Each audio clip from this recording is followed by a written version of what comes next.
ഉത്തർപ്രദേശിലെ സമാജ്വാദി പാർട്ടി രാഷ്ട്രീയം കലങ്ങിമറിയുന്നു. മുലായം കുടുംബത്തിലെ പ്രശ്നങ്ങൾ പാർട്ടിയുടെ ജയസാധ്യതകളെ ബാധിക്കുന്ന തലത്തിലേക്ക് നീങ്ങുകയാണ്. ഇന്നലെ മുലായം സിംഗ് യാദവ് പ്രഖ്യാപിച്ച സ്ഥാനാർത്ഥി പട്ടികയാണ് പുതിയ പ്രശ്നങ്ങളിലേക്ക് നീങ്ങിയിരിക്കുന്നത്. ആകെയുള്ള 403 സീറ്റുകളിലേക്ക് 325 സീറ്റുകളിലെ സ്ഥാനാർത്ഥികളെ പ്രഖ്യാപിച്ച മുലായം സിംഗ് തെരഞ്ഞെടുപ്പിൽ ഒറ്റയ്ക്ക് മത്സരിക്കുമെന്നും വ്യക്തമാക്കിയിട്ടുണ്ട്. കഴിഞ്ഞ ആഴ്ച അഖിലേഷ് യാദവ് സ്വന്തമായി 367 സ്ഥാനാർത്ഥികളുടെ ഒരു പട്ടിക തയ്യാറാക്കി മുലായം സിംഗ് യാദവിന് നൽകിയിരുന്നു. ഈ പട്ടികയിൽ 216 സിറ്റിംഗ് MLA-മാർക്ക് വീണ്ടും സീറ്റ് നൽകണമെന്നായിരുന്നു ശുപാർശ.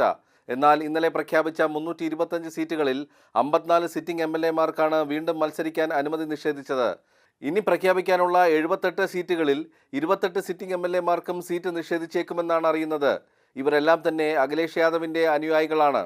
അഖിലേഷ് നിർദ്ദേശിച്ച 88 പേരുകളാണ് മുലായം സിംഗ് ഇന്നലെ വെട്ടിമാറ്റിയത്. അതേസമയം റിബലുകളായി മത്സരിക്കാനുള്ള നീക്കം മുലായമിന് മേൽ സമ്മർദ്ദം ചെലുത്താനുള്ള അഖിലേഷിന്റെ ശ്രമമാണെന്ന് വിലയിരുത്തപ്പെടുന്നു. സ്ഥാനാർത്ഥി പട്ടികയുടെ കാര്യത്തിലുള്ള എതിർപ്പ് സമാജ്വാദി പാർട്ടിയുടെ വിശ്വാസ്യതയും ബാധിക്കും. തെരഞ്ഞെടുപ്പ് തീയതികൾ സംബന്ധിച്ച പ്രഖ്യാപനം അടുത്തയാഴ്ച വരാനിരിക്കെ പ്രശ്നം പറഞ്ഞു തീർക്കുന്നതിനുള്ള ശ്രമങ്ങളും തുടങ്ങിയിട്ടുണ്ട്. ഉത്തർപ്രദേശ് അടക്കമുള്ള സംസ്ഥാനങ്ങളിലേക്ക് തെരഞ്ഞെടുപ്പ് തീയതികൾ ജനുവരി 4-ന് തെരഞ്ഞെടുപ്പ് കമ്മീഷൻ പ്രഖ്യാപിച്ചേക്കും.